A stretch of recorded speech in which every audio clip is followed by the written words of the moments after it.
લખતા આવડે, પાછળ 3 મીંડા આવે અને 1000 કહેવાય. આટલું લખતા આવડે એટલે તમે બ્રાન્ચ મેનેજર. તો આટલું તો આવડે છે ને બધા. વધારે ભણેલા ગણેલાની જરૂર નથી. અને ઘણા એવું વિચારતા હશે અહીંયા બેઠેલા કે આટલા બધા પૈસા કેમ આપે છે, એવો વિચાર ના આવે કે આટલું બધા પૈસા આરાધના કેમ આપે છે. તો તમને એક જ વસ્તુ કહું, ખાલી એ બહાર જ બેંક છે, 4 ઘર વટીએ ને એટલે બેંક છે.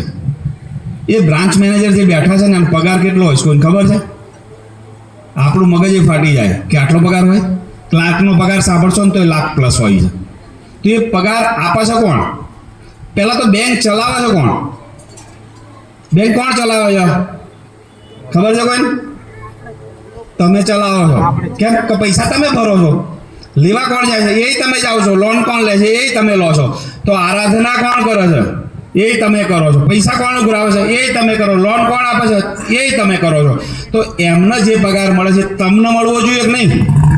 એ ભલે ગમે એટલું ભણીને આવ્યા પણ હાજે શું કરે છે? 25 નોટ હતી, આ 30 નોટ હતી, ના 50 નોટ હતી, એટલું જ કરે છે ને. તો એટલું જ તમને આવડે છે.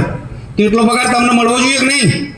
100% મળવો જોઈએ. એટલે કોઈ દિવસ એવું ના વિચારશો કે આજના આટલા પૈસા ક્યાંથી આલે છે. કેમ કે પબ્લિકને તમે 8-12% પૈસા લો છો અને એ પૈસાનું એનાથી થોડા વ્યાજમાં વધારે ધિરાણ કરો છો તમે. અને એ જે નફો થાય છે એના માલિક કોણ છે?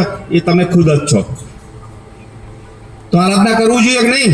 કે નાણાકીય જરૂર પડે ને ત્યારે લોકોને 1000 જાતની મુશ્કેલીઓ પડે છે. તો તમારા ઘરે બ્રાન્ચ હશે, તમે એડવાઇઝર હશો, તો જીવનની અંદર કોઈ તકલીફ તમને નહીં પડે ને બાજુવાળાને નહીં પડે. તો આરાધનાની આટલી બધી ઓફિસો થઈ ગઈ તો આપણને એ બાબતનું ગૌરવ હોવું જોઈએ. નાણાકીય જરૂર પડે તો આપણે ક્યાંય જવાનું નથી. તો દરેક વ્યક્તિ પ્લીઝ પોતાનું એકાઉન્ટ ખોલાવો, એડવાઇઝર બનવું એને એડવાઇઝર બનો.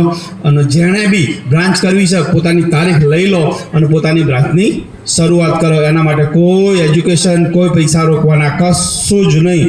તો મેક્સિમમ બ્રાન્ચ મેનેજર અહીંયા બને એવી હું આશા રાખું છું. Okay, thank you.